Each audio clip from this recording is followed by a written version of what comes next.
Sarah Ferguson's telephone call to Prince Andrew's paedo ex-pal Jeffrey Epstein.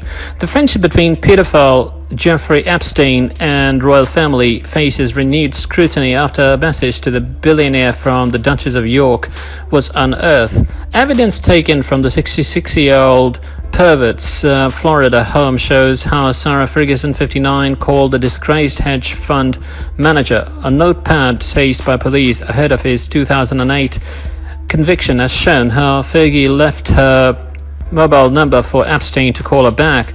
The message, penned by his employee on January 25, 2005 at 7:15 p.m.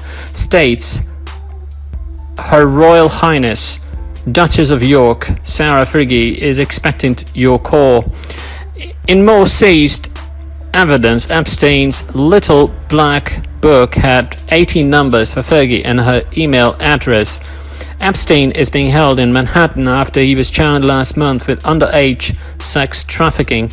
He faces up to 45 years in jail if convicted. In 2011, Ferguson admitted she accepted £15,000 from him in an attempt to defend her ex-husband Prince Andrew, 59, against allegations he had helped negotiation the payment. She appeared to drag him further into the controversy by saying, "The Duke sorted out my debts," adding the deal had been agreed through the Duke's office.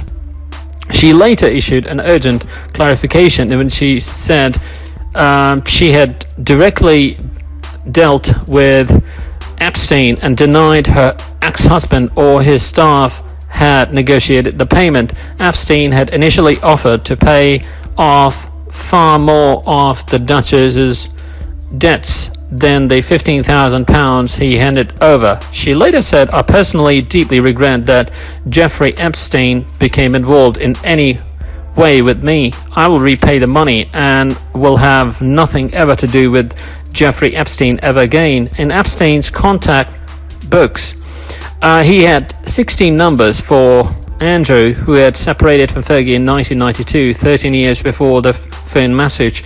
In 2008, Epstein admitted procuring a minor for prostitution and soliciting prostitution by minors, although he had faced up to 20 years in jail after police found more than 40 alleged victims. He was given an 18-month term. In February, the Justice Department opened a probe into how that case was handled. The Duke caused Buckingham Palace huge embarrassment in 2010 when he was pictured with the financier. Sarah Ferguson's revelation, royal family's surprise first impression of Duchess exposed. Sarah Ferguson would leave the royal family in disgrace in 1996, but at the beginning of her royal career, key royals had a very different opinion of the Duchess of York, reveals a royal biographer. Sarah Ferguson, affectionately known as Fergie, and Prince Andrew married in their spectacular 1986 royal wedding.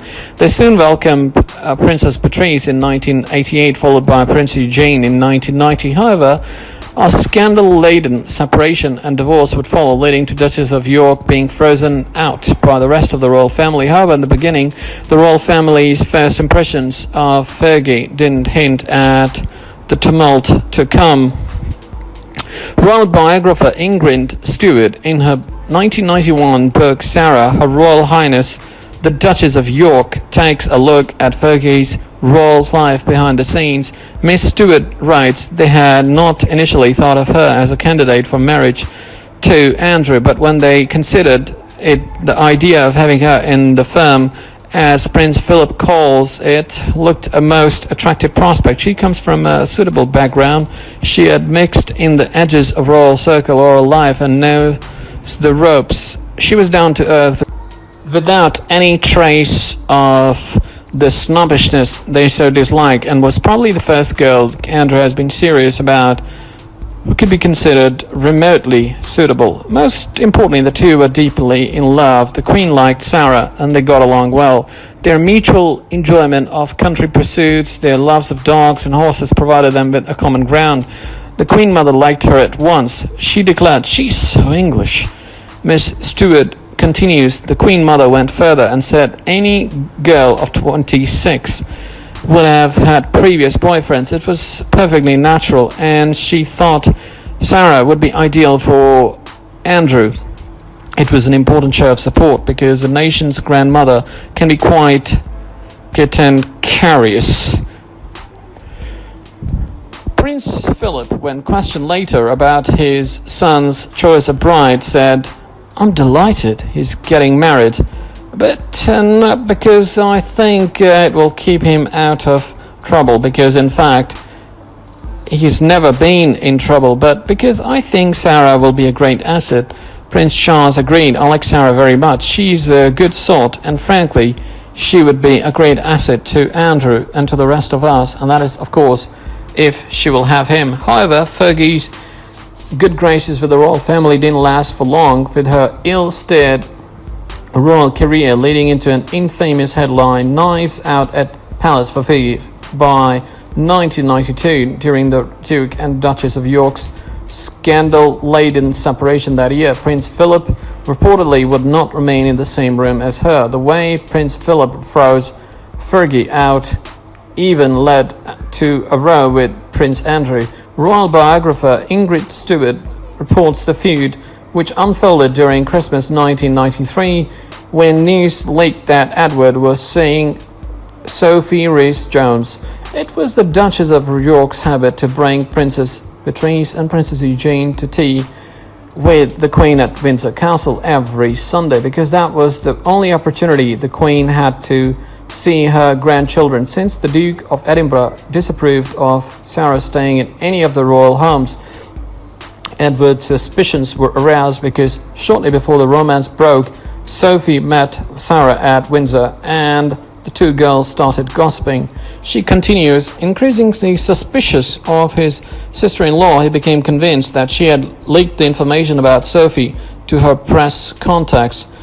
This was one change too many, and when Fergie discovered that she was being accused not only by Edward but by the royal household itself, she was incensed.